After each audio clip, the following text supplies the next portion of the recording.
Hi, welcome to NFT Studio 24. Today we have Clement Chia from Imaginary Ones. Hi Clement, thank you for joining us.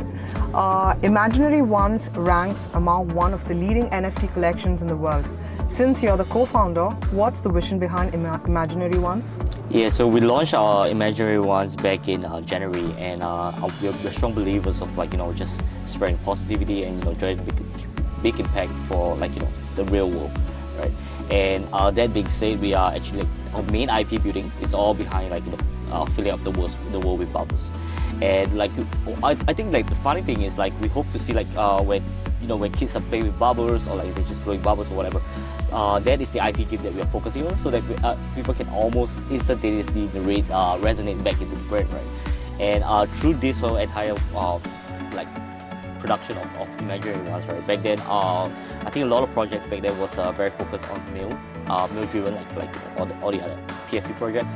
But for Imaginary Ones, we want to create a project that is very inclusive of people that are different ages, male, female, or anybody. So one amazing thing is we're focusing right now on kids and families, and I think that itself we created our own sort of targeted audience, right?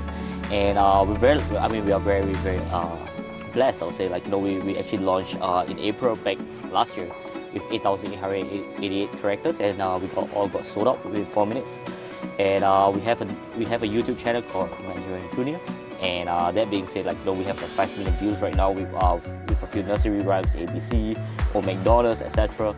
And last October we launched another collaboration with Hugo Boss. We have merchandise sales got sold out within 5 minutes. The NFTs of 1,000 got sold within a few minutes too. And the reason being, why we actually work with Hugo Boss is also because we feel we have sort of the same synergy in terms of wanting to do good for the world. So one of our pieces in the Embrace Your Emotions collection, right? We actually use it as an auction piece to donate back for the mental health of our world. So the whole entire collection with Hugo was it's called Embrace Your Emotions. So there's characters that are happy, sad, angry, etc. And that is we're trying to put across a message where it's okay to open up your feelings, and because Gen Z right now is facing with a lot of mental issues, and we feel if we want to enter the space with Hugo, we want to do it right. So that is us for Imaginary Ones. We are moving towards building our own imaginary rights. So I think that's something that is upcoming in the next couple of months. And that itself is I think we've been talking to our community for close to a year. This is behind the scenes building for close to a year, right? And we're very close to the launch. And the next upcoming after rights is we are gonna build a walking app. Because the funny thing is Imaginary Ones characters are all walking, right? So we thought and we're strong believers of mental health, wellness, etc. So the very first thing that we're gonna build for the walking app is it could be a step tracker. So basically you sort of as you walk, you see the amount of bubbles collect.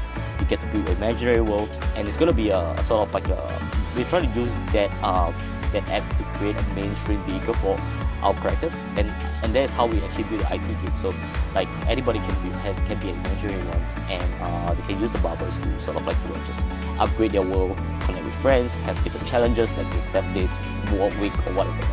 So this is something that we are currently working on, probably launching it closer to the end of the year, and then maybe tokenomics probably the next year or next year. So we have a lot of things going on. Right. Especially the cause and inclusivity that Imaginary Ones has taken up. Really appreciate that. Yeah. So Clement, how do you like the event? Please share your experience on joining as the speaker at Paris Blockchain Week. I think extremely humbled and happy to be here, because there's so many builders in the space, right? Especially in the bear market right now, seeing so many different projects coming up to sort of innovate in different ways. It's definitely amazing, because because typically when the bull market comes, people get a little bit demoralized, but I don't see it here. It's actually it's very happening here, and everybody's so bullish about the whole entire the whole crypto world or NFT world. So happy to be here, to be honest. Awesome. What advice would you give to creators and artists who are newly joining the Web3 space? Right. The very first thing that I would say is just build before you launch a project, definitely think about like how you want to build a community versus like just jumping right into like the art or whatsoever. Because like a lot of I think NFT projects wise is, I'll say like a certain percentage is about the art, but there's still a huge percentage is about community, right? And community building is like super key in any NFT projects or even like crypto coins or whatever. So focus on community and like I'll say like be as transparent as possible, right? And the thing about being transparent is like if you want a community to trust you, trust is built across time. You can't just do it like, oh, today trust me. Nobody's gonna do that.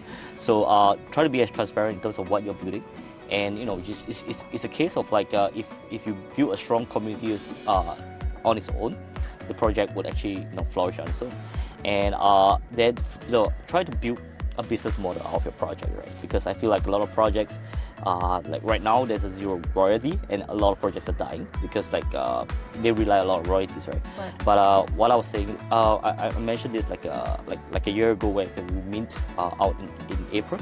We started out building multiple pillars of revenue streams. So like we have the Imaginary Junior, we have like a collaboration with Hugo Boss, we have like now we are building the app, so we have multiple revenue streams. So this zero royalty didn't really hit us. So I think like when you build a project itself, always think of like how do I scale it into a business, and how if I were to scale it to a business, how just how is it going to impact people's life, right? It's not just a PFP. How can it be more than that? So that is my 5 cents, my few cents here. Thank you, Clement. Thank you for your time.